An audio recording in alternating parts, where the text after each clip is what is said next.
Good afternoon, everybody. Last night, as you saw from Dr. O'Connor's letter, President Biden completed his course of Paxlovid. His symptoms are almost completely resolved, and as you've seen today, he's had another busy day of working. All of his tests remain normal, and the president now feels well enough to resume his physical exercise regimen. We'll continue to keep you posted on any developments there. But today, with Chips for America moving ahead in the Senate and ahead of Q2 GDP on Thursday, we wanted to bring in Brian Deese, Director of National Economic Council, to answer your questions directly on all of the economic news of the day. And with that, Brian? Thanks, Karine. Hi, everybody. I just wanted to start with a couple of updates on some of our core economic priorities here at the White House, and then happy to take your questions. Three updates. The first is on what has been a longstanding administration priority around attracting more investment into the United States, building more secure supply chains, and building more industrial strength here in America. I just came from a meeting in the Roosevelt Room with the president and the chairman of SK, South Korean conglomerate, and they made today a very significant announcement, $22 billion in investments in the United States across a broad complex of investments that all share a common feature. They all are at the cutting edge of innovation in manufacturing globally. So we're talking large capacity batteries, electric vehicle charging manufacturing, semiconductor manufacturing, and pharmaceuticals. And the president noted this at top, but it was clear in the context of the meeting that SK's confidence and commitment in making this kind of long-term and very significant investment in the United States is a clear signal that the United States, along with its allies, is winning the technology competition for the 21st century. And of course, this comes in the context of a significant vote that the Senate took just earlier today in bipartisan fashion to move forward the historic Chips for America Act. Some of you were with us just yesterday, when we were meeting with CEOs and labor leaders to underscore the economic and national security significance of this piece of legislation, and we are hopeful that we can get that piece of legislation to the president's desk here without delay. And I think you connect these things together, what you see is a really historic resurgence in American manufacturing and American innovation. I would note that over the past 18 months, we've seen the economy create 613,000 jobs just in manufacturing alone.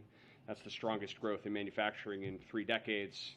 Again, I think it demonstrates that in the aggregate, across investing in infrastructure, working with partners and allies, prioritizing research, prioritizing things like semiconductors, we are building an innovation ecosystem here in the United States to attract this investment, particularly in the context of a period prior to this when we were seeing more and more of that investment go to China. Second priority I just wanted to update you on is energy and energy markets. I hope that you are all aware and have seen the progress that we're making on gas prices coming down here in the United States. But as you've heard the president say, and certainly our team's focus is to keep up on the key policy priorities that are helping to stabilize markets even in the face of global uncertainty and a globally uncertain energy market. And so I would just note today, again, 2 pieces of news. The first is that the Department of Energy published its next notice of sale for release of oil from the Strategic Petroleum Reserve. These releases have really proved critical over the last several months, when I think I was here initially and announced that the president had directed the goal of releasing 1 million barrels a day. A lot of the questions that you and others had was whether this was even feasible, whether it was actually feasible to sustain putting 1 million barrels a day onto the market consistently. We've now demonstrated that that is the case, and a new analysis out from the Treasury Department today underscores the significance that that collective release from the United States and our allies has reduced gas prices by about 40 cents a gallon compared to where we would be had the President not directed that action and worked with our international partners. The second is the administration, the Department of Energy, is proposing a new rule today that would allow DOE to enter into forward contracts to purchase oil from the Strategic Petroleum Reserve in the future at a fixed set price. This sounds a little wonky, but bear with me. It's actually quite important. What it means is that producers, oil producers, have more certainty about future demand for their product because the Department of Energy, having released significant oil onto the market, is now going to be a significant purchaser of oil into the future. So with this rule in place, they will be able to enter into fixed contracts to buy at a set price. And what that does is it provides oil producers more certainty and more incentive to produce in the near term if they know that they're going to get paid at a fixed price at a future date. I would note that those purchases are not going to happen until well in the future, and because of the shape of the futures curve in oil, we can actually purchase more oil, replenish the SPR, strengthen that national asset without competing for demand for barrels in the near term. So that rule was proposed today, and the Department of Energy will be working to finalize that and then work with the industry to enter into these fixed price contracts for repurchase. The third priority is in context around what we have discussed with you all around our economic goal of transitioning from a historically strong recovery into a period of more stable and steady growth. We are in that period of transition right now. I think it's the analogy is to running legs of a race where we ran the first leg of this race at an extraordinarily fast clip. That has served us well in terms of positioning us in a stronger position than virtually any other country in the world. And now we are seeing growth slowing, which is what we should expect, or we would expect. But as we look across the economy today, what we and other outside analysts identify is that consumer spending remains solid, household balance sheets remain largely in good shape. We are seeing credit delinquencies and measures of credit stress at historic lows. Credit card delinquencies at a 15-year low, mortgage delinquencies at a 30-year low. And we are seeing industrial output sustain and in positive territory 5 of the last 6 months. And so the totality of the economic data is consistent with that type of transition and is not consistent with a recession. Just to dig into that a little bit, a couple of points. One is on hiring, and I think we have a chart here. But just to explain what you're looking at here, during the second quarter, the economy created 375,000 jobs a month. So that's the yellow bar on the far side. In the first few months of every recession since the 1980s, the economy lost jobs. And so historically in the United States, when we're in a recession, I think this is sort of typical common sense understanding of recession, but it also happens to be the case, the economy is losing jobs. In the second quarter of this year, there was record-setting job creation. In fact, if you look at the period immediately preceding recessions in the United States, job growth is roughly 1/3 of what it was in the second quarter. So what we're seeing on the labor market side is a continued resilient, strong labor market recovery.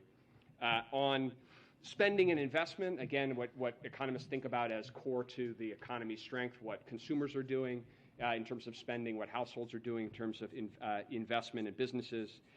Real private final demand, which measures consumption and investment by consumers and businesses.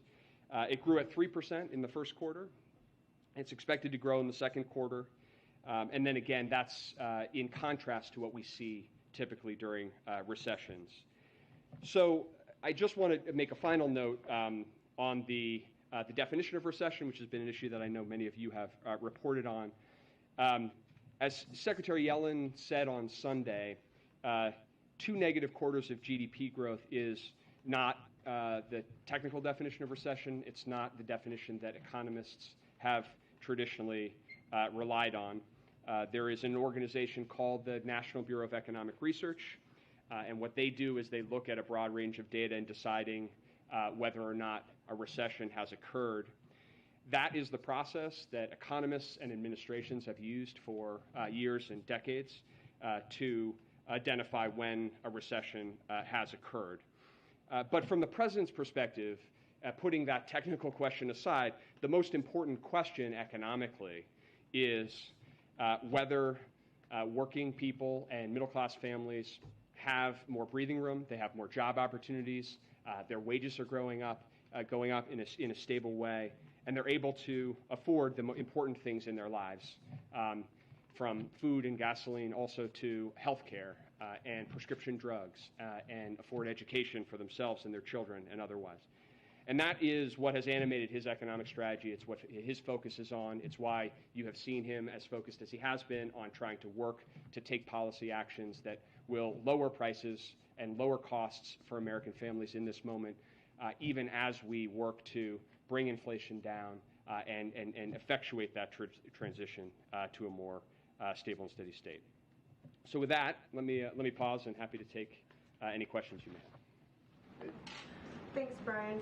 You've spent a lot of time in the White House as this week trying to explain why you believe that the U.S. is not definitionally in a recession. But why should the average American who is really concerned about their personal economic situation and their wages aren't increasing as fast as inflation, they're struggling to put food on the table, fill up their tank, why should they care if the U.S. is definitionally in a recession or not?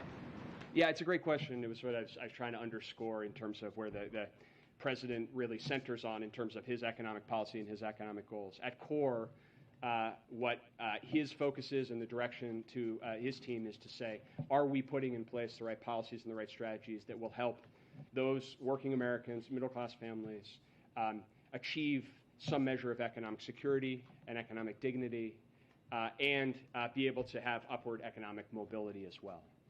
And I think if you look at the progress that we have made over the course of the last 18 months, we have made historic strides in many areas, not the least of which has been the pace of this historic economic recovery and the return of job growth, the increase in wages, particularly for those at the bottom end, the equitable nature of this recovery.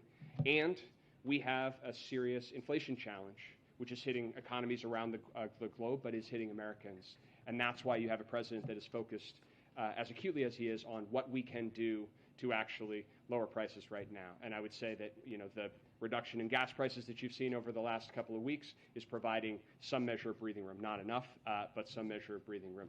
The steps to pass the CHIPS bill, as we've discussed, will make a big difference in terms of not only jobs here in America, but increasing the supply, building the resilience of our supply chains, which we have seen have been so connected to increase costs. So that's where the president's priorities are, and that's where he's focused. This is about trying to actually improve the lives and outcomes of middle-class families. This is a related question, but all the discussions that are happening about the definition of a recession aside, I wonder if you could help us understand how much weight the White House puts on that definition versus just the simple reality that the majority of Americans right now just feel like we are living through a recession right now. Look, our focus is on trying to improve economic circumstances in this country. That's what we are focused on, and that's what all of our policies are designed to do. So when we think about what we're prioritizing, when the president is focused on taking actions like a historic step to put 1 million barrels a day of oil onto the market, it's because we know, and we now have seen in the data, that helps to reduce energy prices, that helps to reduce gas prices, and we can help to encourage the process we've seen of gas prices coming down by about 70 cents, by about $100 a month. So that's where our focus is. Obviously, we spend a lot of time analyzing economic data as you do as well. But in the core, that's what our objective is, and that's where our focus is. And just as his economic advisor, do you think that the president currently is sort of able to fully understand internalize the fact that I think a recent CNN poll said that 64% of Americans believe the country is already in a recession. Do you think his travels, his meetings, the conversations he's able to have with people from the White House, that has been enough for him to really understand that? Look, I think that President Biden, before he ran for office, as president and now, is somebody who deeply understands what it means to be in a family where you're sitting around a kitchen table. You all have heard him say this multiple times, but it's because it's his lived experience to sit around a kitchen table and understand what it means when the price of gas goes up or the price of food goes up. And that's why you hear him, when he is talking about economic issues, go directly to that as the core of understanding that's the challenge and what can we do to address it. It's also why you're going to hear him be as emphatic as he is about why, when something like gas prices come down, that means that those same families are getting a little breathing room. And that's, I'm using his terminology about how he communicates about this issue, that it's that breathing room. It's that when you get to the end of the month and you have enough to make things add up, that certainly animates him, and you've heard that from him repeatedly. On that breathing room, gas, of course, is down. You guys have been touting that down over the past month, but in other areas, things like food and rent still appear to be climbing. Is it the White House view that inflation has peaked? So it's our view that inflation is the top economic priority that we need to be focused on as a country. And it is our view that if we move out more quickly and more aggressively on the types of steps that the president has outlined, then we are going to move more quickly to helping to bring prices down. So you talked about some of those costs. Well, one of the big cost drivers that families are facing is the cost of health care and prescription drugs. And we have an opportunity, and the president has been fighting for some time, to finally do something to reform prescription drug pricing, to bring down the cost for seniors, for families, for people with chronic conditions, and also bring down the cost of the federal government and reduce the deficit in a way that would be complementary to the Fed's policies. So that's our view, and that's why we're putting the priority that we are on getting more progress on these policies. Brian, the president's economic advisors were telling us last year that inflation was going to be temporary. That's not true. Now the president's economic advisors are saying there's not going to be a recession. Are you sure? Well, let me just say this. We look at a range of data, we assess that data, and we lay it out for ourselves and for the president. But you don't have to take our word on this. But the president does. On the question, but we also look at what outside analysts are doing. We look at every type of analysis that you could imagine. But let me just highlight. So, Citigroup. Little of the data that I see tells me that the U.S. is on the cusp of a recession. Morgan Stanley, with strong job growth and continued robust final domestic demand and consumption, this economy really does not look particularly recessionary. J.P. Morgan, it is inconceivable for a labor market that has generated close to 500,000 jobs, average monthly gains for the past 6 months, to be in a recession. So we analyze the data, we look at the data, we understand the significant uncertainties that exist in the global economy, including issues of war, including issues of supply chains. But we also look at what other analysts and outside observers are, and certainly that's something that I know you and your outlets do as well. Yeah, so Brian, if you look back at the rescue plan last year, the COVID relief plan last year, do you have any regrets, or do you thought it was a mistake not to have structured like the child tax credit to last longer? I mean, there's a run out. A lot of families are still struggling today. I mean, you look back at that, wish you'd done differently. So I think that if you look at where we are economically right now, one of the most striking features is the resilience of our economic recovery, the resilience of consumers and households and our businesses through a period of what were significant and unanticipated shocks. Shocks with waves of COVID, successive waves of COVID, a war in Ukraine. And when you look at the resilience of our economy, a lot of it can be traced back to the strength, the unique strength of our labor market recovery. And so I think that we are in a better position as a result of the policies that we've taken and those policies that directly put us in a position to be more resilient. And certainly that is true if you look at it on a global basis. The child tax credit, I mean, would you have wanted that to have lasted longer than it has this point? I mean, the economy is resilient, but a lot of families who benefited from that temporarily no longer have. Well, I think the president's made his policy views on that issue clear, and certainly there and in other areas, there are places where he has had longer term goals and priorities. But if you're asking, but I think that you also have to look at where we are compared to not just where we could have been, but where other countries are globally. And if you do that, then I think what you see is that we are in a relatively stronger position. And that is due in no small part to what this president was able to actually get done legislatively, not just the American Rescue Plan, but also the infrastructure bill as well, which is continuing to help to drive investment here and also improve the investment climate. So we see more things like SK, a global company, deciding to invest across the United States as well. What sort of impact would relaxing the tariffs on China have on U.S. economic growth? Well, I think that that's an issue that, as you know, is under active consideration, and the president will make a determination on that question. I think you've heard that he has mentioned that he intends to have a conversation with President Xi of China here shortly, and so I will reserve on that issue, understanding the question that there are a number of different analyses of that question. You could rest assured that we are looking into and looking underneath and around all of them, and we'll come back to that issue when the president has more to say. So administration officials have said the level of hiring indicates the economy is not in a recession, but as you know, the jobs report relies on two separate surveys. We've seen gains in the establishment survey, but in the survey of households, the total number of jobs has actually dropped since March. So what is the administration's explanation for that discrepancy?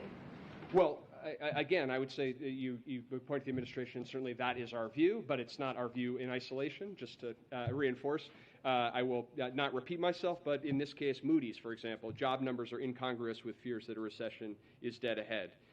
Pantheon Macroeconomics, the talk of the economy being a recession now is fanciful, given the jobs data that we are seeing. So that certainly is our view, but it's not our view alone. The issue of discrepancy between the payroll and the household survey is something that certainly we understand and keep close track of. The economists and statisticians that look most closely at this tend to put greater weight on the payroll survey because of its broader breadth, significantly broader breadth.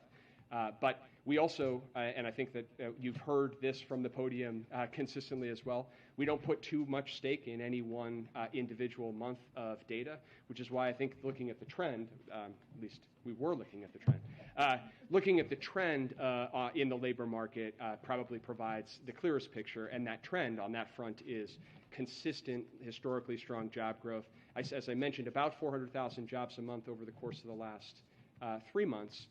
That is down from a rate of closer to 600,000 jobs a month in the prior 3 months. But again, that would be consistent with what we would expect to see as we move through this transition. I'm going to go to the back. Alex, in the back. Thank you. Brian, I'm sure you saw the chief economist of the IMF said that the global outlook had darkened significantly since April.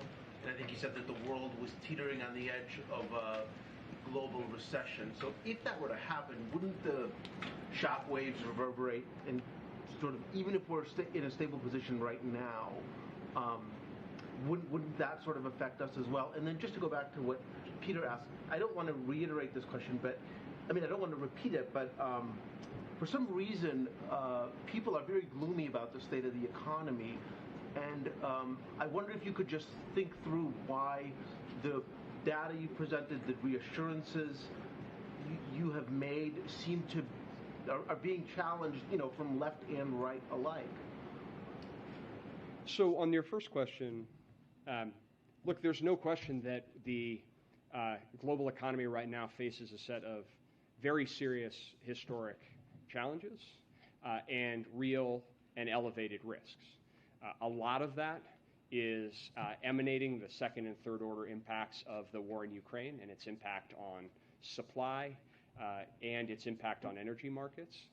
But we're also still dealing with the impact of COVID, which is affecting different parts of the world. And we know, having lived through this pandemic, that our supply chains are not yet resilient enough to be unaffected by those shocks as well.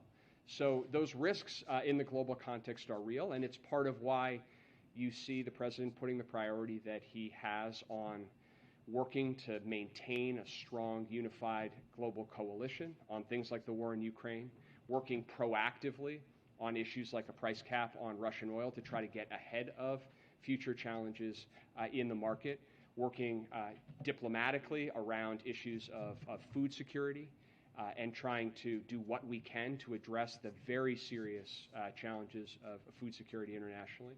And certainly we are attentive to those risks internationally and the impact they have on the U.S. economy. I think the thing that I would say in the face of those real risks is that the United States is in a stronger position to actually train our focus on tackling inflation than virtually any other country.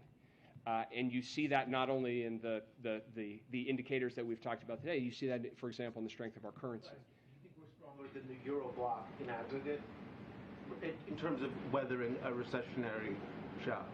Well, look, I think that our economy is more resilient to the types of challenges that we've faced.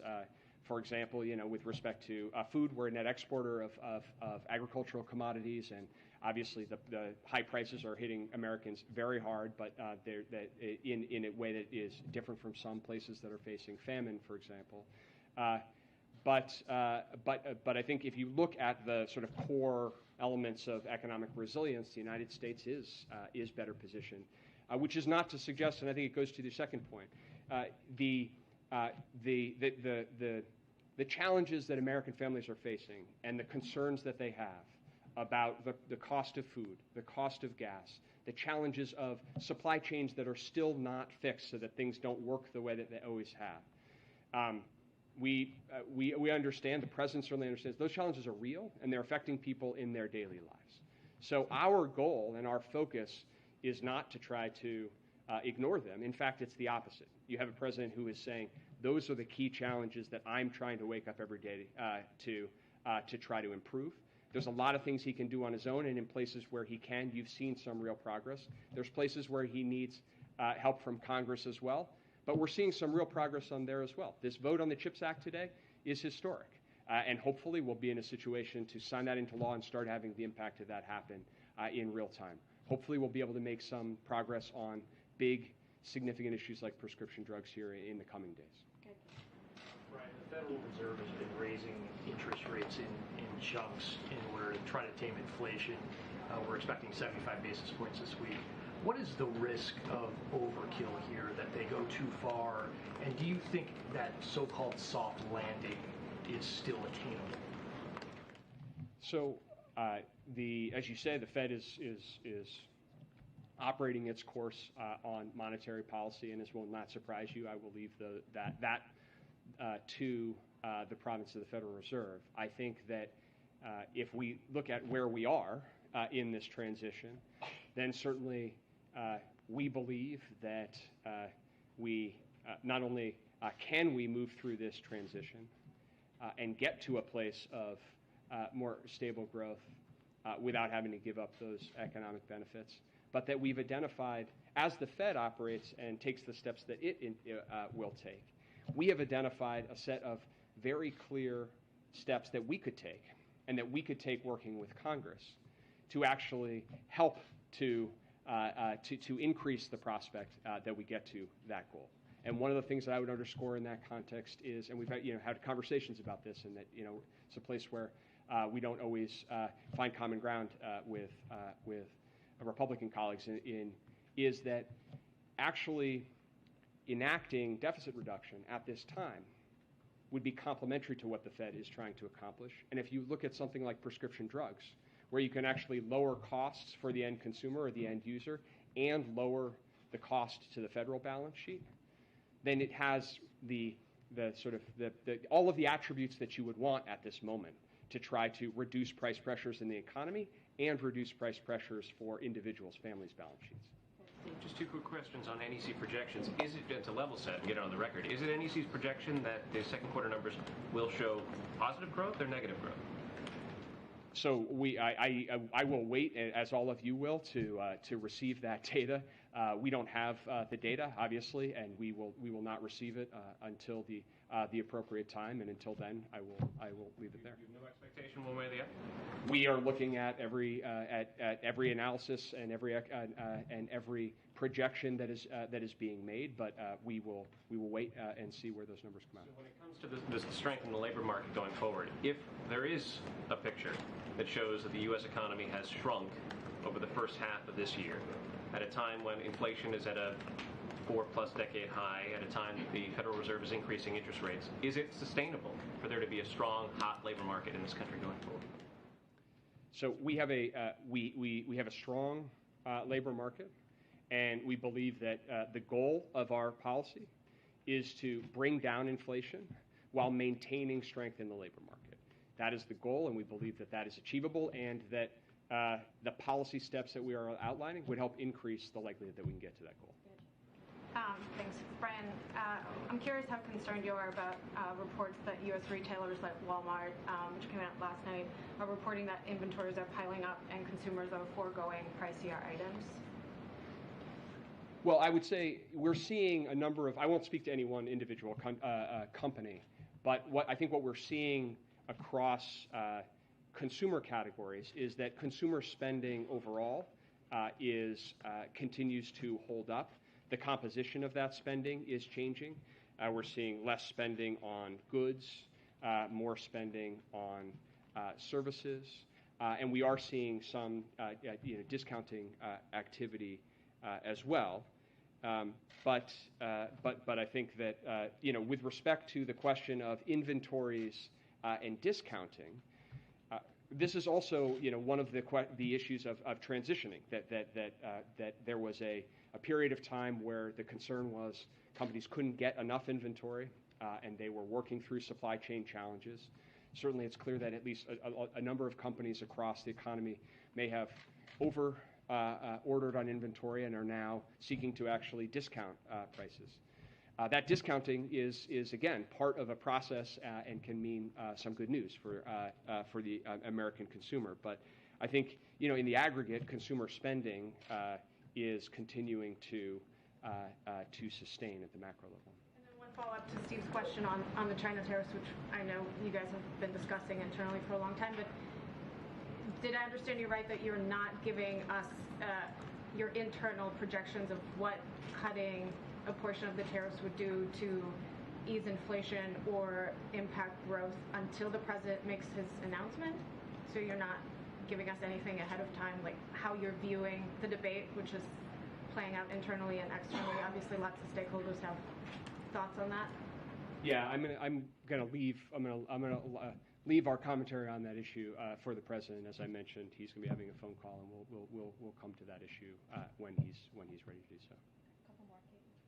How do you explain the drop in the consumer confidence index today? I think what we've seen, it connects to some of the other conversations that or some of the other questions that we have had, is that clearly the impact for typical families of high food prices, high gas prices, and dealing with the impact of inflation is challenging for a number of families across the country. And so we see that reflected in surveys and sentiment, and that is one of the reasons why we are as motivated as we are to try to do everything that we can to bring prices down, even as we see that there is a divergence in the economy right now between sentiment and spending behavior. We are motivated to try to bring prices down exactly because it's hitting families, and so it's also why you saw in the University of Michigan sentiment a little bit as well. Bringing gas prices down is an important part of trying to bring some relief economically and also in terms of consumers' outlook. Sorry, just one quick question, because you mentioned the CHIPS bill. For people watching at home, can you give a brief description of how exactly they will see prices fall because of the passage of that bill? Sure. So we've seen over the course of this pandemic crisis and pandemic recovery that when our supply chains are not resilient, and when we don't have access to the input components that go into everything that our economy is dependent on, that our manufacturers are incapable of making enough of those products, and that raises prices. The most salient example of that is cars. The President spoke to this yesterday. If you look in 2021, for typical people at home, a third of the inflation that we had in 2021 was reflected by the cost of cars, new and used automobiles. And much of that was driven by the fact that there was insufficient supply of semiconductors, insufficient supply of the computer chips that kept our manufacturers from making more vehicles. So we need to increase production and supply of semiconductors. Doing so will actually allow our manufacturers to produce more goods, not just cars, but consumer electronics, appliances. Semiconductors are in almost each of you is carrying or engaging right now with products that have multiple semiconductors in them. And having more supply will do so. Even as this bill will help to encourage multi-year investments in the United States, there are companies all around the world right now that are making decisions this week and this month on where they are going to invest and how much they are going to expand. Passage of this bill, you've heard it from the CEOs themselves, passage of this bill will be a game changer for them in deciding how quickly they will move out, how aggressively they move out, and importantly, whether that investment will be here in the United States. Thank you. You talked about the Treasury Department analysis on what the Strategic Petroleum Reserve releases on the gas prices. So my question is that going to continue beyond that 100 days to sort of keep that trend going? And if not, is there a worry about sticker shock for drivers once the release is exhausted? Yeah. So the release was, the commitment and the direction the President made was for 6 months, so 180 days. And we continue to be in that process. The timeline of that was deliberate. It was because earlier this year, in engaging with industry, we urged them to increase their own production, private production, and that we heard from a number of industry players that they would be able to increase production by about 1 million barrels a day by later in the fall, by the October timeframe. And so the 6-month release of the Strategic Petroleum Reserve of 1 million barrels a day was intended to be a bridge to that period, and that certainly continues to be our intention and our policy goal. We don't have, as of today, as we sit here today, we don't have an intention to continue that further. What we need is the private sector to come in and provide that production. We have that resource, and it has provided a valuable role, but it's not intended to be a permanent solution. Thanks, Brian. Understanding that the administration doesn't think that it's in a recession or heading towards a recession, is the administration making plans for if things do turn worse that would meet the administration's definition for contingency plans? Is there an escalatory roadmap, for example, of actions that the administration can take? Or is the administration already putting everything it can into it? Or are there more steps that can be taken if things go worse? So we engage in wide-ranging analysis of data and of scenarios as a matter of our work and our job. But our focus is actually on policies that will improve the prospects of us moving forward and bringing prices down without giving up the economic gains that we've made. So our focus and our priority right now is on a set of very important steps that we can make progress on, as I've mentioned, around chips, but also around prescription drugs, around providing some degree of deficit reduction, reducing utility bills, maintaining progress toward lower cost sources of energy, even as we take on the issues that we must with respect to climate change. Those are the focus areas, but we certainly analyze data broadly and look at a broad range of scenarios, but we train our focus on the steps we could take right now to actually make progress on the economic. For example, as Steve was pointing out, if the labor market takes a turn, are there contingency plans in place, actions that could be taken? We are always looking at broadly at both data and future scenarios. That's part of how we operate. Okay, 2 more. Go ahead. The president's been weighing a decision on student debt relief for more than a year now. On April 28th, he said a decision was coming in the next couple of weeks. So can you help explain why it's taking so long and when there might be an update on that decision? So the president spoke to the timeline on this issue, and I've got nothing beyond what he's said on that front. Brian, just following up on the CHIPS question, when will the first chip that's produced with money from this bill come online?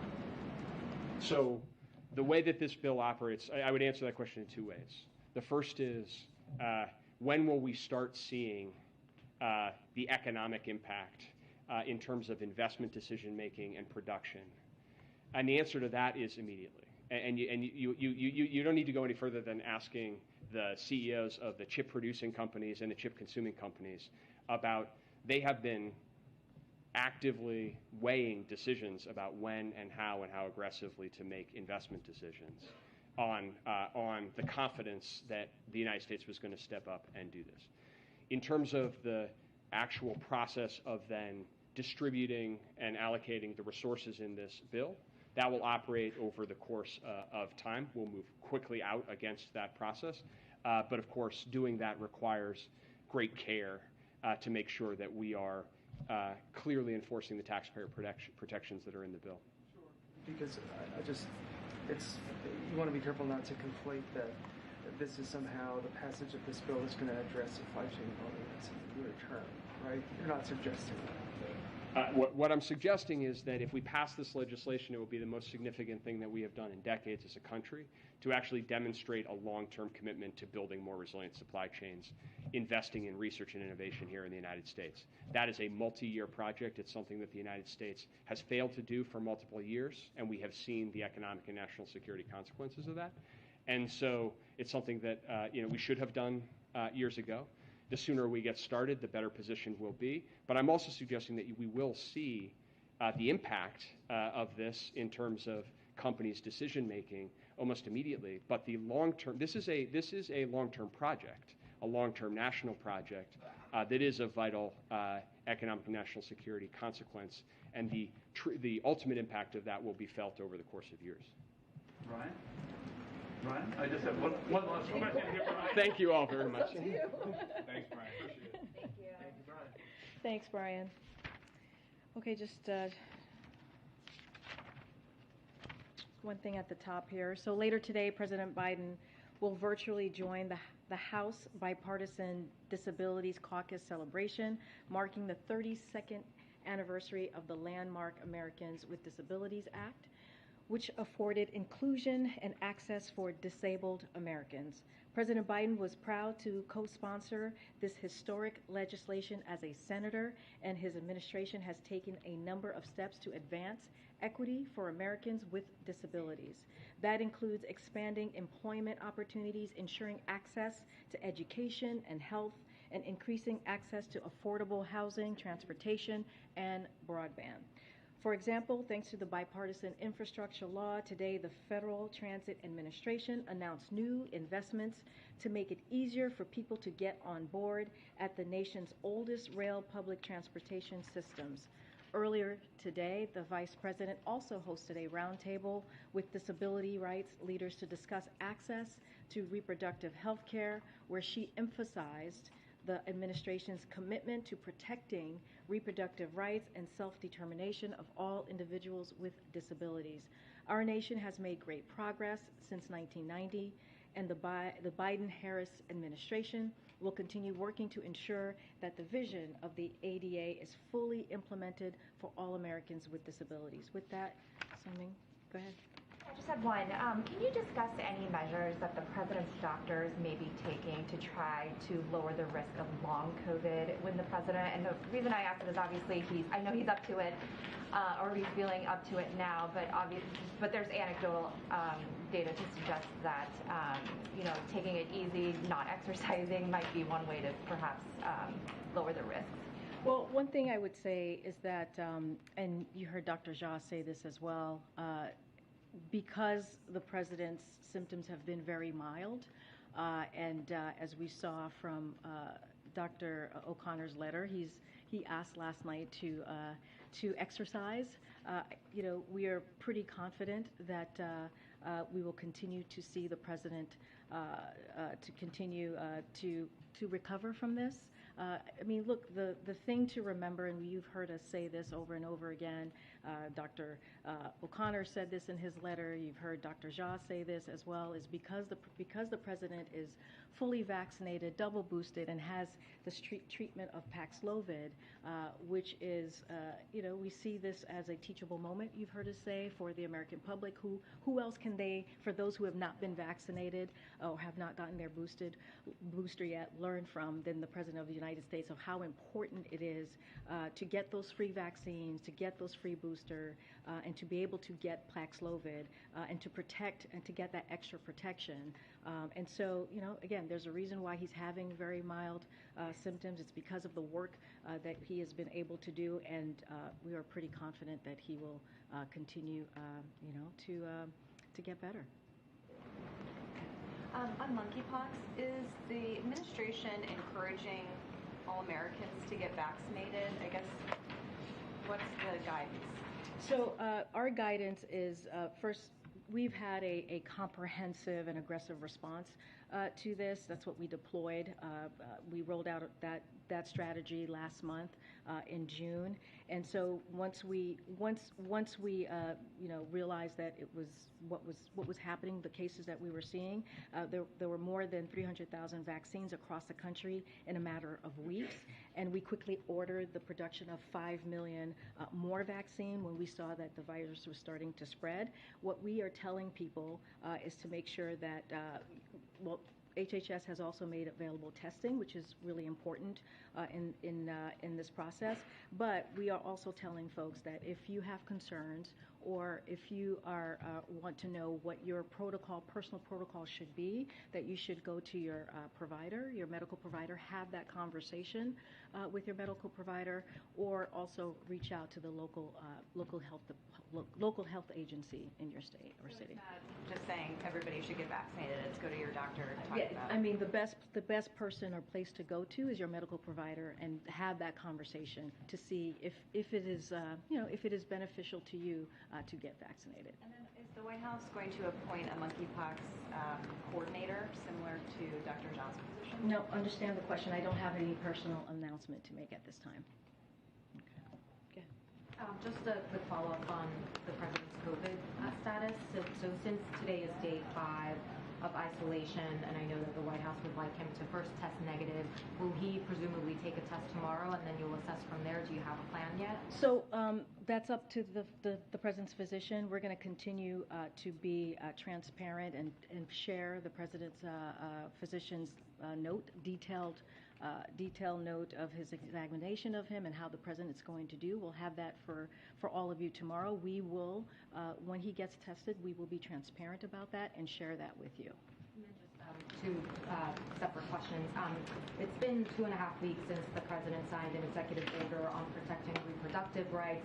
Just wanted to know, and not asking you to preview anything that's not been announced, can you say whether people should expect more executive actions from the president and any kind of timeline you can offer? I'm not going to get ahead of the policy process. The president has said he's going to do everything that he can to protect the access to reproductive health for women across the country. And we're talking about privacy, we're talking about contraception. We see what's happening on the other side with extreme policies to have national bans on abortion, which is unacceptable to us, as we've made really clear. You've seen the Vice President has been out there these past couple of days. She went to Indiana to talk to state legislators as their state legislative process was moving forward, and made that clear on where the Biden-Harris administration stood. I don't have anything at this time to share with you, but also, as you know, the President has been very clear on continuing to ask Congress to act, to take action, to codify Roe via legislation, and also to make sure that the American public has their voices are heard. I wanted to know whether the President has spoken with any Republican senators on the bill to codify same-sex marriage. I don't have any calls to read out to you. The President is in regular touch on a different array of issues with members of Congress. So are his offices here, whether it's the Office of Legislative Affairs or any other office in the White House that has regular conversation with members of Congress and their staff on just an array of issues. I don't have anything specific to share. Without reading out calls, can you say whether those calls have happened, period, whether those conversations with Senate Republicans on this topic? No, I appreciate the question. I just don't have anything to share with you, any specifics to share. Go ahead, Steve. What sort of exercise is he doing? I knew that was going to come.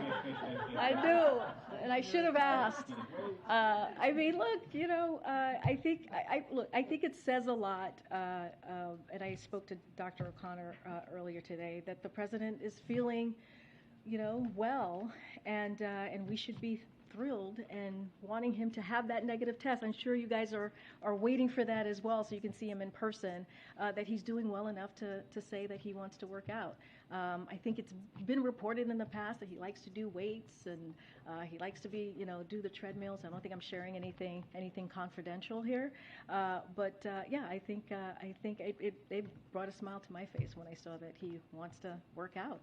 You know? And secondly, what are the implications of Russia's apparent decision to withdraw from the support from the International Space Station? Yeah, so we saw that report as well. And so, look, you know, we're keeping an eye on that for sure. And so the government has not formally notified the United States of their intentions to withdraw from the ISS. Like I said, we saw their comments, we saw the reporting on that. We're exploring options to mitigate the potential impacts on the ISS beyond 2024 if Russia does withdraw. For our part, we remain committed to working with ISS partners to ensure the safe operation of the ISS and the astronauts who are on board. I'd refer you to NASA for any additional details, specifics on that. Yeah, Karen. Just a couple on the President's COVID. When he was talking at the event today with the South Korean officials, he had said, I'm in the last day of having been diagnosed with COVID. Was he referring to the fact that he's going to get that test to potentially come back to work? You know, I actually didn't even hear that statement. My assumption is, you know, he's been isolating. This is, I believe, the 5th day of isolation. Maybe that's what he was speaking to. I didn't hear him say that. I would have to ask him directly myself. I know when I had COVID, I was ready. When I was ready to go, you feel like you're just like, oh my gosh, how can I bust out of here and really get out there and see the people? So I'm sure that he's excited he's excited. I know I said this yesterday, but it's true. He's excited to see all of us and be in person and be out there with the American public again. And so I'm sure that's what he's looking forward to. And just to get a follow-up from yesterday when I asked you about the potential of how you guys would be testing for the rebound cases, is there any clarity on when he does get that negative test of what the cadence would look like going forward on the monitoring of the Paxlovid rebound? No, that's a great question. I would have to get back to you on that. We haven't had a chance to get kind of that protocol and what that looks like. Again, we're going to continue to be transparent here. We're going to continue to share the doctor's notes with you and his detailed information on how the President is doing. And so, you know, we're just going to make sure that you all have the information that you all need on that. Gotcha. Thanks. Let me try one more time on the what, the timeline. exercise, the weights? No, I don't know. If you want to give us details on that, so I know you guys want to say that the policy visit is you know, a hypothetical, but the speaker hasn't denied that she had plans to go, so I think we're sort of past the fact that it is a hypothetical, and it's now, also a real issue because lawmakers are speaking out, supporting her from both parties, saying, Pelosi not going to Taiwan would hand a victory to China from McConnell, and Menendez said if we can allow the Chinese to dictate who can visit Taiwan and who cannot, then we already ceded Taiwan to the Chinese. So at the very least, is there something the White House can say in response to those lawmakers having very strong thoughts about what it would mean for the Speaker of the House to pull down her trip? I'm going to let the lawmakers speak for themselves. As I speak for the President and the White House, we are just not going to get ahead or an announcement that actually has not happened yet on her travel. What we will say is, as we normally do with any members of Congress who travel abroad, who travel internationally, we provide information, whether it's national security or geopolitical information on what's happening around the world. It doesn't matter if it's Taiwan, it doesn't matter where they go. And so that is what we're going to continue to do. I'm just not going to get ahead of the Speaker. I'm sure none of us want to get ahead of the Speaker in general, but let her speak to her own travels on her own. You can't say whether the President personally would support this trip, even in a hypothetical. I mean, he said very strong things about supporting Taiwan, even militarily, and of course that was not walked back. But whether the President, personally would be in favor of such a trip or against it. I have not spoken to him personally. You've heard him. I think maybe someone on your team asked him a week ago, last Wednesday, about this specifically about the Speaker's travel. I'm not going to go beyond what he said. Military saying that idea, not what he. Well, I'm just saying that I'm just not going to go beyond what he said. And again, the trip has not been announced, or if there is a trip, not a trip, I'm just not going to get ahead of her own announcement. Okay, can I get one more on the maybe student loan forgiveness? Totally different topic. The President obviously has been weighing his decision for a long time, and I'm curious. Is there anything more you can say on why it's taken so long, and whether rising prices has played a role in the fact that you guys are still internally deliberating? No, I mean, look, the President understands firsthand how burdensome this could be for many Americans just across the country. That's why when it comes to loan debt, that's why he took the action that he did when it came to pausing repayment. And so, he made sure that was something that he took action on when he first got into the administration, and then took action on it again, as you all know. But as far as the loan cancellation, look, he understands again what this means for families, how burdensome this could be. I just don't have anything more to share. And he said himself by the end of August, so that's right around the corner. That's pretty soon. I have no idea what day it is today because we're always so busy here.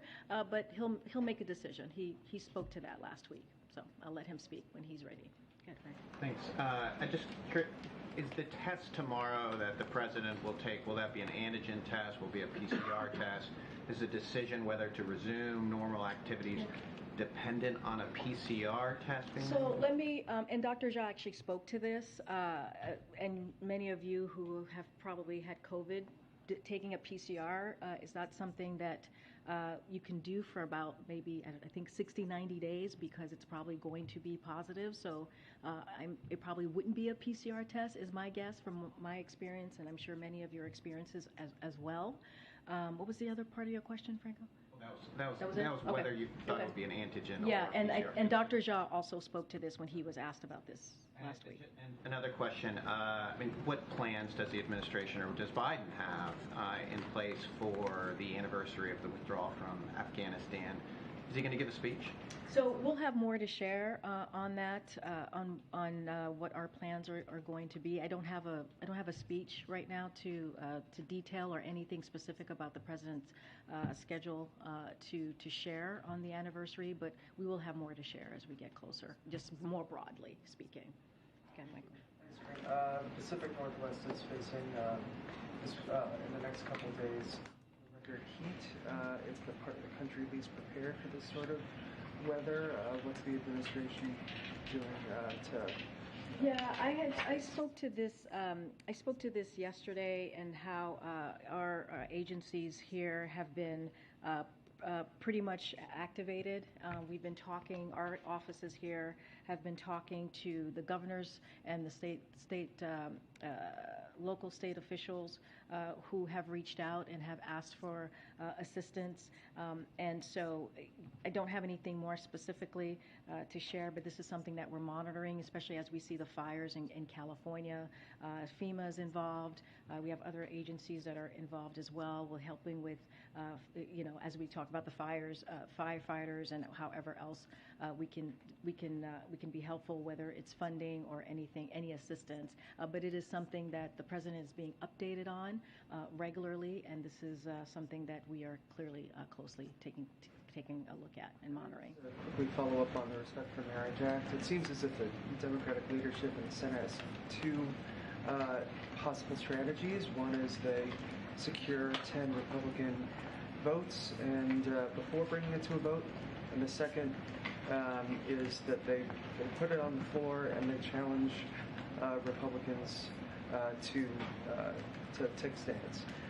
Does the White House have a position on which strategy they would prefer to see? So I'm not going to speak to the strategy of what's happening in Congress or the mechanism that they're using. I could say this, and I spoke to the president about this legislation, the Marriage Act, the Respect for Marriage Act, last week. As you know, this is something that the president has supported for many, many years. He was out front on marriage equality ahead of so many other congressional members and senators when he was himself a senator and also as vice president, as you all know.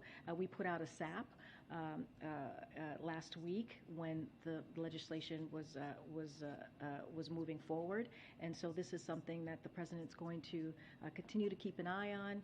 We're going to continue to work with Congress, do everything that we can to make sure that it gets over the finish line. Okay. All right, guys. I'll take one more question. Go ahead, Chris, because I haven't called on you in a while. Thank you. So yesterday, in his speech, the president said you can't be pro-insurrection and pro-democracy, and he also said you can't be pro-insurrection and pro-America. There's Democrats across the country that are spending money supporting these candidates, basically. What does the president think of that? Can you say that there are Democrats across the country who are supporting some of these candidates in primaries? Like Democrats, like Americans, like everyday Americans, or elected officials? Elected officials and candidates. So I can't. I mean, I'm not going to speak to that. Especially as we're looking at an election or anything that's related to potential midterms. It's not something that I can speak that from here. But I do want to make very clear what the president did yesterday, and he has said this before when he has talked about what the former president, his predecessor, how much he bears responsibility for what happened on January 6th in 2020. There was. His predecessor, Donald Trump, had an opportunity to be on the side of democracy, but instead he was on the side of the mob. And let's not forget what happened to the law enforcement on that day, the heroism that we saw. They're supposed to be protecting our streets, and here we have law enforcement that was protecting our democracy. And while they were doing that, they were being assaulted, they were being attacked, and by a mob that the former president clearly supported. And so what the president wanted to do yesterday, he took the opportunity while he was in front of law enforcement, clearly via video. He was supposed to be in person yesterday in Orlando, and he took that opportunity to thank them for their heroism and also to compare their bravery to the lack of courage that we saw from the former president. I'll see you guys tomorrow.